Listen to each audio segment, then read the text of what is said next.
Hello students, online classes में आप सभी का स्वागत है। आज अपन एक नए टॉपिक के साथ जिसका नाम है कोशिका विभाजन।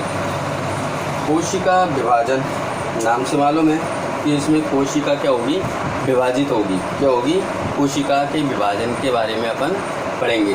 तो अपन जानते हैं कि जो जनक कोशिका होती है, जनक कोशिका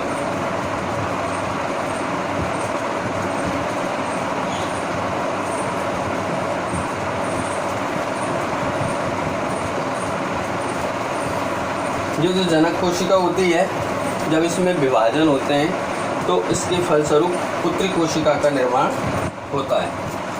तो जनक कोशिका में क्या होगा? विभाजन। क्या होगा? विभाजन। जब जनक कोशिका में क्या होगा? विभाजन होगा, तो उस विभाजन के फलस्वरूप पुत्री कोशिका या संतति कोशिका का निर्माण होता है। पुत्री कोशिका या संतति कोशिका का निर्माण होता है। ध्यान देना, यहाँ पर ये जो पुत्री कोशिका होती है, ठीक है ना, इसमें भी जो है पुनः विभाजन होते हैं, कई प्रकार के विभाजन होते हैं और उनसे भी नई कोशिकाओं का निर्माण होता है। ये समस्त प्रक्रिया क्या कहलाती है? कोशिका विभाजन। तो अपन जो है कोशिका विभाजन की परिभाषा का यदि अध्ययन करें तो एक लाइन में लिख सकते हैं, किसी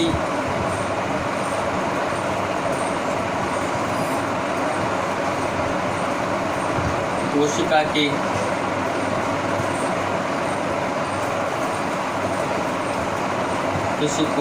के निर्मित होने से लेकर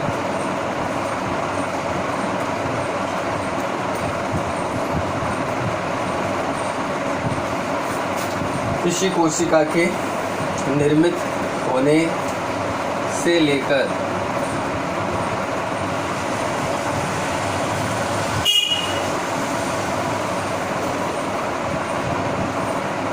उससे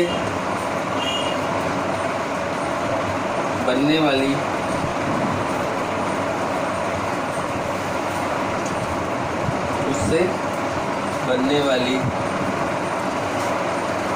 नई कोशिकाओं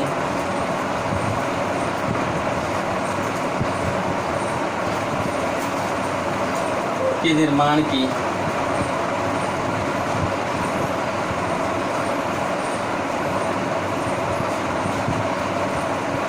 विभिन्न अवस्थाएं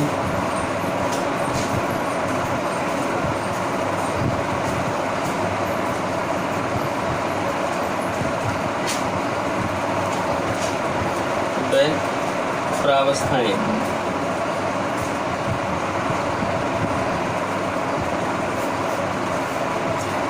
कोशिका चक्र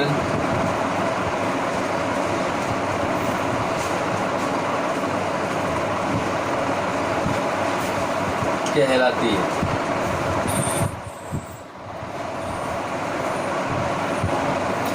तो ये कोशिका चक्र की परिभाषा है। किसी कोशिका के निर्मित होने से लेकर उससे बनने वाली नई कोशिकाओं के निर्माण की विभिन्न अवस्थाएं, किसी कोशिका के निर्मित होने से लेकर उससे बनने वाली नई कोशिकाओं के निर्माण की विभिन्न अवस्थाएं व प्रावस्थाएं कोशिका चक्र कहलाती है। तो ये कोशिका चक्र की अपन को परिभाषा का अध्ययन करना है और कोशिका चक्र के बारे में, कोशिका चक्र को एक लाइन में यानी एक परिभाषा में अपन परिभाषित कर सकते हैं। अब थोड़ा सा यहाँ पर ध्यान देना, कोशिका चक्र की विभिन्न अवस्थाएं में प्रावस्थाएं कौन सी होती है? अवस्थाएं थोड़ी बड़ी अवस्था होती है और प्रावस्थाएं उससे छोटी अवस्था होती है। तो उनके बारे में अपन अध्ययन करेंगे।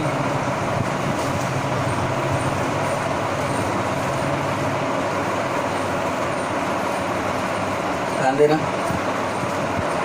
कोशिका चक्र की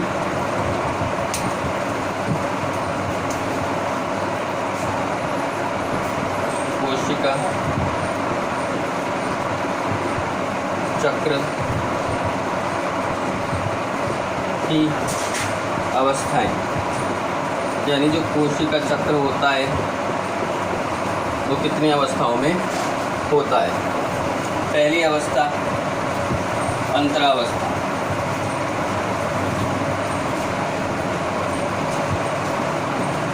अंतरावस्था में ध्यान देना, अंतरावस्था क्या होती है? इसे कोशिका विभाजन की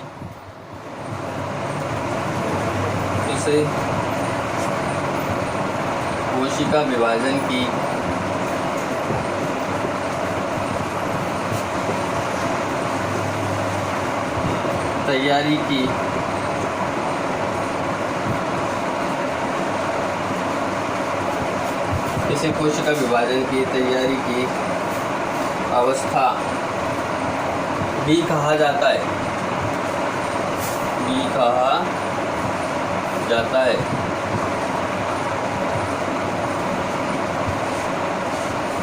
इसे कोशिका विभाजन की तैयारी की अवस्था भी कहा जाता है।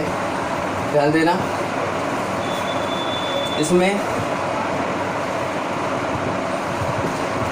कोशिका विभाजन के लिए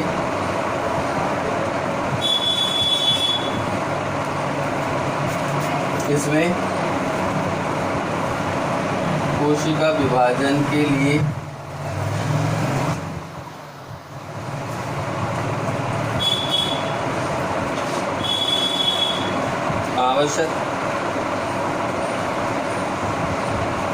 पदार्थों का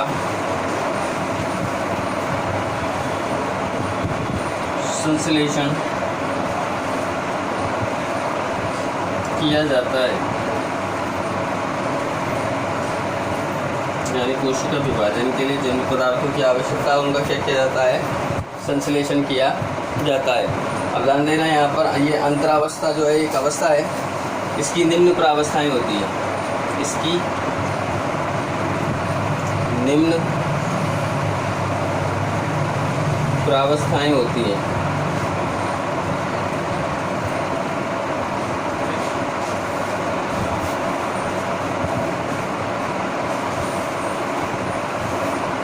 इसकी निम्न प्रावस्थाएं होती है, यानी इस अवस्था की भी छोटी अवस्थाएं होती है जिन्हें प्रावस्थाएं कहा जाता है। तो उनके बारे में अपन अध्ययन करेंगे। यहाँ पर ये अंतरावस्था के बारे में आपने देख लिया होगा ढंग से।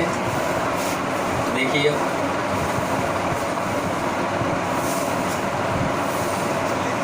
नंबर 1,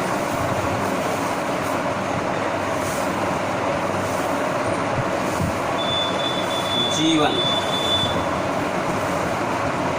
इसे प्रारंभिक वृद्धि काल भी कहा जाता है। प्रारंभिक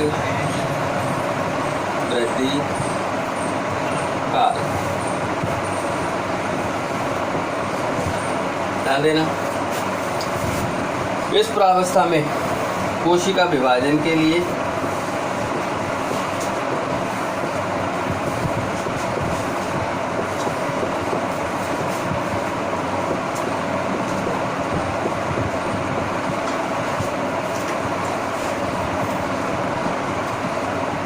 से 40% समय लगता है।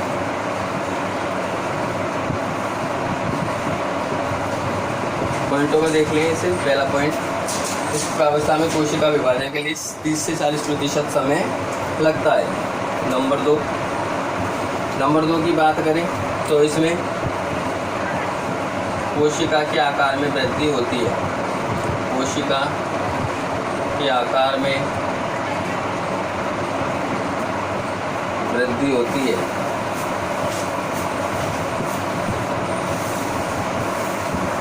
ठीक है। तीसरा, डीएनए के संश्लेषण के लिए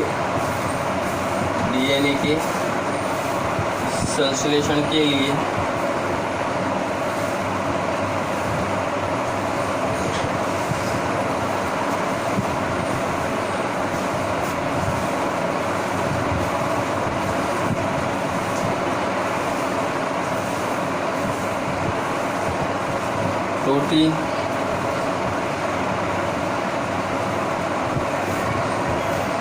व आरएनए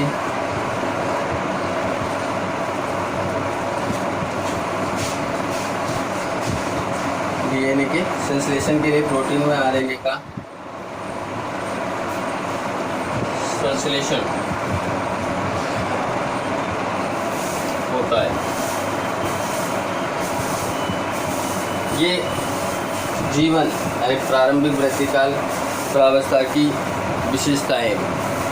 तो आज के वीडियो में इतना काफ़ी है। जीवन प्रारंभिक वृत्तिकाल तक के बारे में पढ़ा था, शारीरिक अवस्था के बारे में कुछ पढ़ चुके हैं। इसके बाद में अन्य अवस्थाओं के बारे में पढ़ेंगे। आज के वीडियो में इतना काफ़ी है। धन्यवाद।